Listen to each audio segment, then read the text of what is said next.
So for the real-time map, I described the sort of left side and the button. What I'd like you to do is click on that map. So either click on the state of Utah or go to the map button, and you should get a page that looks something like what you see on the left. So in the upper left-hand corner, there's a clock. Hovering over it tells me it's a map animation.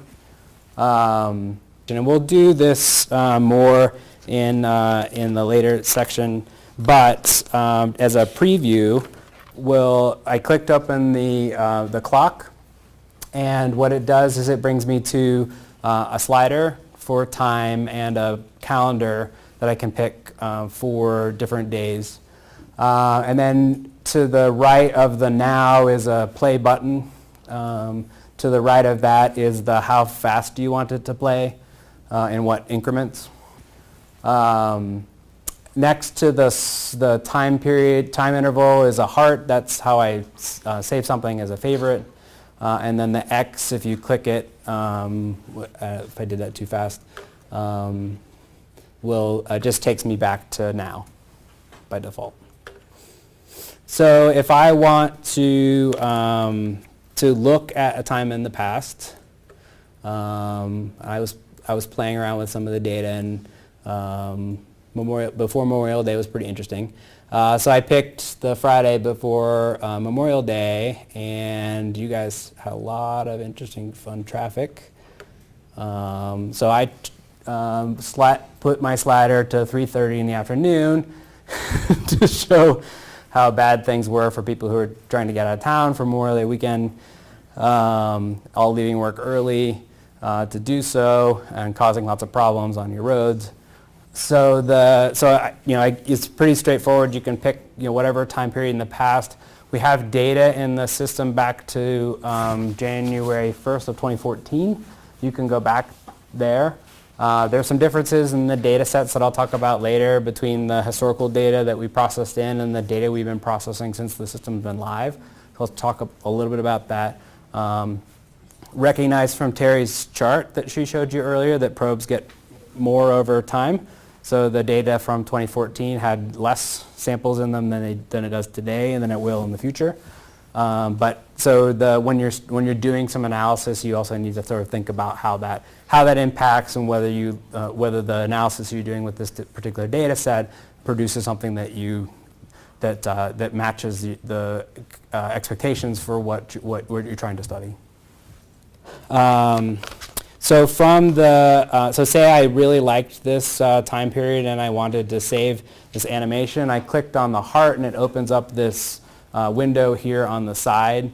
From here I can save this animation. So say I wanted to pull this slightly forward. I'll go back before the congestion started, which was, I think, about 1. All right, so I can call it whatever I want.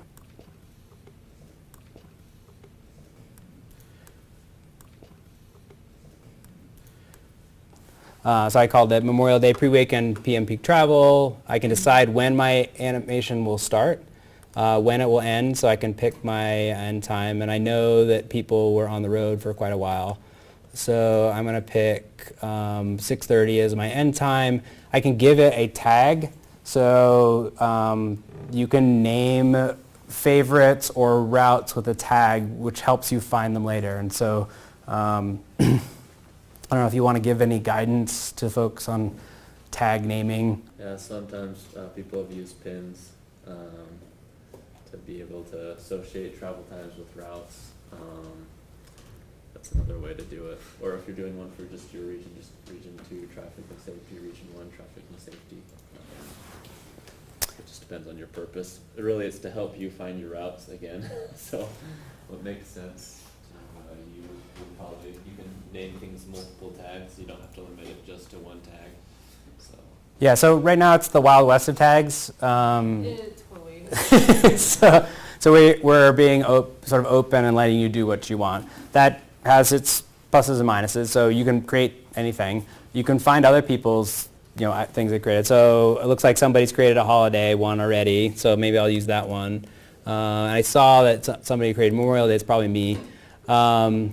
So I'll do, and I think I like my description so I'll put in here the PM peak, and I can choose whether I want to share this animation or not. So if I wanted just to be sort of mine, I can not share it. I can choose to share it. I like to share things. And then I'm going to make my zoom level. I think we'll start maybe here. And so it changes your zoom level and where you're located, and then you just save your animation. And now I have my animation here on the list. Oh, I didn't save my end date. So I can edit it to the end time I want it to be. Oh, I didn't do that. Updates. Okay, so now it's saved my time the way I want it to be. Hovering over it tells me a little bit about it, who created it. I'm logged in as systems administrator, so that's what it says. And then we have this thing here for views, so you can sort by these and see who's got the top views in the network. This is an awesome one that I created before, so it's got 233 views. Most of it are me. When it was added, what the date of the animation is, and then when you're ready, you can just click play, and it will start to walk through time. So you can see the clocks moving up, the lines moving up on the top at the 5-minute interval that I've told it to, and it's starting to walk through the course of the day, and you can see how traffic changes over the course of the day. If you wanted to zoom in and see more detail, you can do it while the animation's playing. So you can, it's still producing, whatever the traffic is. I can zoom in closer. I can see more arterials if I wanted to. It's useful for for big events and what happened to the surface streets around around the freeway when an event happens. You can see all the bottlenecks going insane. Your characteristic bottleneck down here, that's normal PM peak, and then how bad it gets in the different sections. You can see the calculations of the bottlenecks moving about. Say I wanted to sort of just stop it and see something. I can see I can stop it at this time period, and it will tell me what the bottleneck calculation was for that time period. So this is the bottleneck here down just south of Sandy. It's a 13-mile bottleneck. It has 3 tails, so I'll talk about this in the bottleneck pieces. We're calculating multi-tailed bottleneck, so we get the impact for all of the contiguous links. So if it goes back onto 215 and it goes up on 15 and it catches the ramp that's coming from 215 the other way, we get all those tails, and we try to name them the best we can for where those tails occur, and we're calculating the total queue of the bottleneck based upon all of the tails that we're, the whole bottleneck that we're producing. So you get this, you get the full impact of the bottleneck as opposed to just being a linear down one roadway. You can see that we also got an incident at the same location. So we can open that, and this, so in the past, I'm not sure the severity, but there's a left lane blocked at this location, and we're going to expose the direction that's being sent to us because it's not quite as helpful, but you can zoom in to see where it's located, and so this is actually a northbound location, but you're getting some interesting bottleneck queuing that's happening on the southbound direction, so I think you're getting some onlookers from the other direction as well. What are the terms that govern how screenshots or maybe like an animation capture can be used outside the system? Have at it. So if there was like a public campaign about what traffic looks like on Memorial Day weekend, you go grab that animation and then share it outside of this. Yeah, so I don't think there's any limitations in the data side of the contract. We don't. Share it with their competitors. So the data side, so you can't give data away to to folks, but the purpose of these tools are to give you tools for you to study and for whatever purposes you want to do. And so if you wanted to record this and go stick it on YouTube site and say, go look at what what happened and do that as a feature, great. We worked with Oregon. They didn't have the real-time data set on in their deployment. They just used historical data. But they had the full solar eclipse go through their state.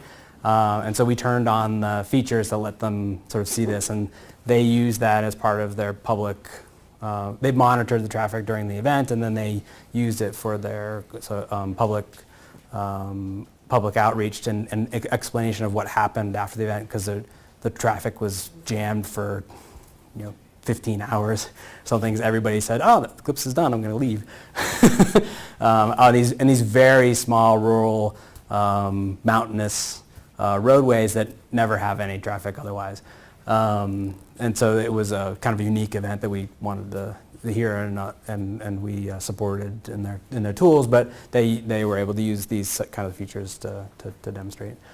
You can share them, so this little button here lets you share, and it gives you a link, a URL. So you can just send that URL to whomever, and if they have an account, they can see it. Or you can use some video. We don't have a video recorder here, just because that's a little complicated to get the codecs in, but just having the URL will bring them right to the animation that you set up, and then they can see it and play it. So that's the incidents and bottlenecks, the saving and sharing. You can search these favorites, so if you want to find everybody's favorites, so let me find, so I can find Grant's favorites. So he's made a few. So he made one for Memorial Day, so maybe I used his tag. So if I wanted to look at his President's Day congestion, I can sort of pull up that time period, and it will start animating what was going on the area that he was interested in. Yes? Did the person who's viewing, say you shared it and sent it, do they have to have a login too? The person who's viewing it needs to have a login to get here, yes. That's correct. You can record it in your own video tool and you share the video if you wanted to. That's possible. We've done that. I think Grant's done some of that as well. But if they have a login, it's easier to sort of see it in the tool itself. So you can see Grant, labeled this with region 4. So using those tags, you could find, favorites for a particular region. You can find your own favorites. So these are mine. You can go back to adding them as well.